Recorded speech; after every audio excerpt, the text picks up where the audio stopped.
This is INCOTERMS 2020. To know the concepts, let's proceed.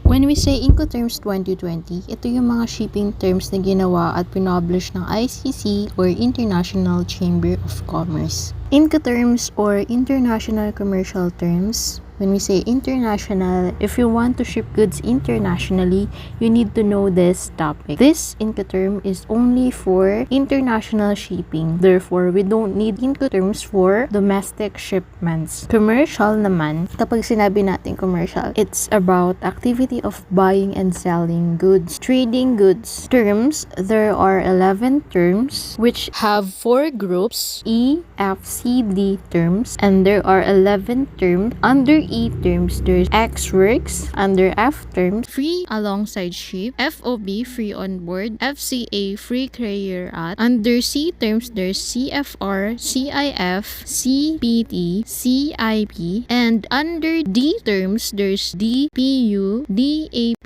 DDP. In short, INCOTERMS 2020 na dating INCOTERMS 2010, there are certain changes lang naman ang nabago from INCOTERMS 2010 to INCOTERMS 2020. Katulad na lang ng insurance coverage ng CIP at yung DAT, which is yung delivered at terminal. Kasi dati maraming nalilito sa word na terminal. Meron naman siyang meaning but nalilito pa rin talaga yung contracting party. So ginawa na siyang DPU, delivered at place and load para mas madali siyang magets ng mga contracting parties kasi place na siya, any place. In short, INCOTERMS 2020, ito yung mga internationally accepted shipping rules. Ito yung guides for buyer and seller na gustong mag-import galing sa ibang bansa or mag-export into another country. Para mag-guide sila kung paano nga yung bayaran, delivery, at syempre yung responsibilities ng buyer and seller. Para kung ma-damage or mawala yung goods, alam nila kung sino ang responsible dito. Ang contract of sale kasi sa Philippines, this is under the civil code. Syempre bilang isang seller, kung online seller ka, relate ka dito sa topic na to. Normally, sa pagtitinda ng goods, bilang isang seller, tayo ang nagbebenta ng product natin. Obligado tayo na as seller, tayo ang mag-aasikaso. There are 4 obligations of the seller, which is first, it supplies goods. Second, prepare commercial invoice. And third, prepare other documents such as packing list,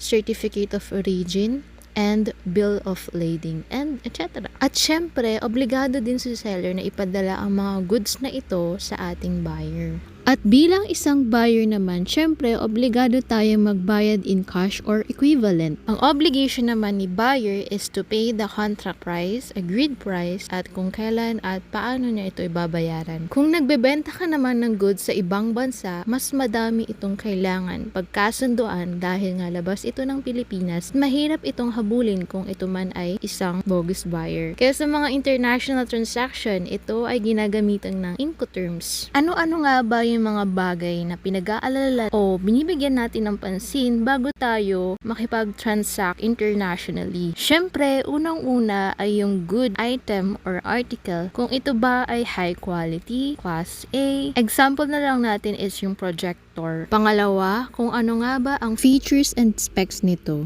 Kung ilan ba ang voltage nito, o yung watts nito, ilan nga ba ang bibilhin mo, kailan i-deliver, kailan darating, at saan? Paano ang bayaran? Through bank ba or through letter of credit, open account, direct remittance, and etc. Kung ma-damage or mawala ang goods, sino ang responsible dito? Syempre, ang pinaka-concern natin dito is magkano at ano-ano ang kailangan bayadan. Ito yung mga pinag-iisipan both parties, then they'll come up with an agreement. There are 3 agreed terms. First is term of purchase. Ano-ano nga ba ang included sa terms of purchase? First, syempre, yung cost of goods. At yung kasunod naman, there are 2 terms of purchase na optional lang kung i-purchase ito ni buyer, which is yung insurance and freight. Sa insurance, there are 4 types. First is yung inland insurance, marine insurance, port-to-port insurance, destination insurance or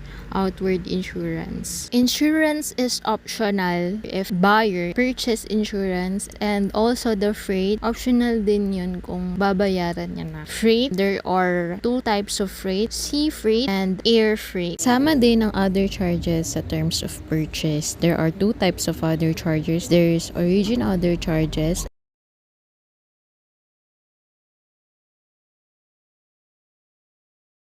and destination other charges.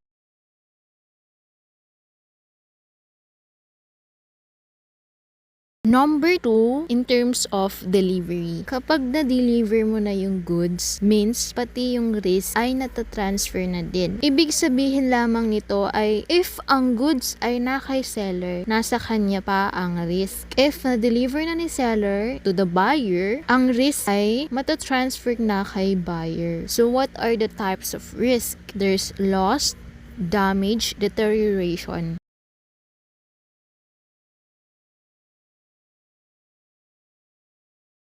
Si buyer ang bahala sa lahat ng gastos upang madala yung goods sa final place of destination nito. Depende sa kontrata o agreement nila ni seller at depende din kung magkano ang presyo sa kontrata na ito. Depende sa INCOTERMS 2020 na pinagkasunduan. Delivery means it is when the goods are already in the possession of the buyer. Sa kabuuan, ang concept ng delivery, it applies to all the INCOTERMS 2020 except the CFR, CIF, and CPT. Sino-sino nga ba ang mga taong knowledgeable at dapat nakakaalam ng INCOTERMS 2020? Siyempre, unang-una si seller or the exporter. Siyempre, as seller, gusto natin ng malaking kita. At the same time, ayaw natin maging responsible sa possible risk ng pag-export ng goods. Kaya naman, kinakailangan nilang maging knowledgeable sa INCOTERMS 2020 kung paano ang agreement nito with the buyer.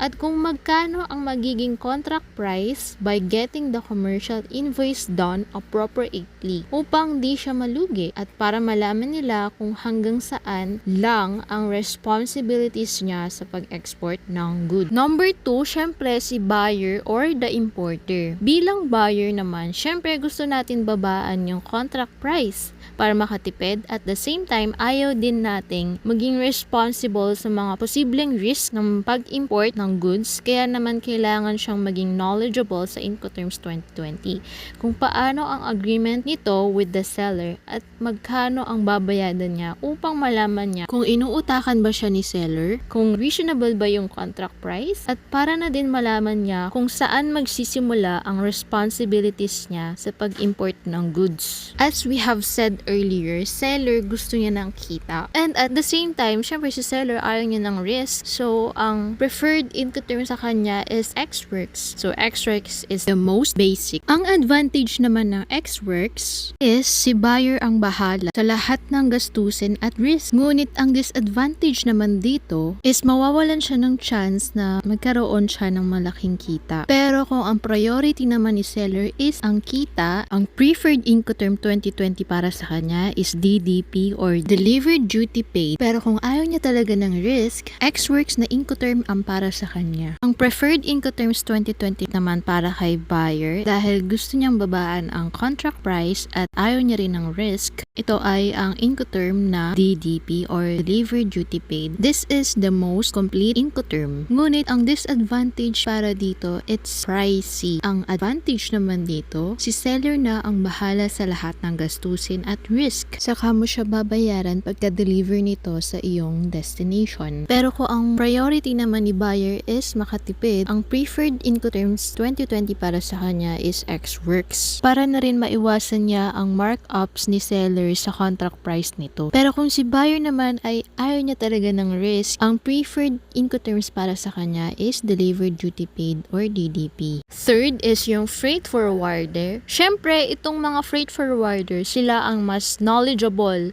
nakakaalam ng mga ruta sa pag-import, export ng goods at mga schedules. Ang goal naman ni freight forwarder, syempre, is kumita din by servicing the seller or the exporter as maximized as possible. Number 4, customs broker. Tayo ay dapat maging knowledgeable din sa INCOTERMS 2020 upang mapatawan ng tamang tax at customs duty ang pag-i-import ng mga goods na ito.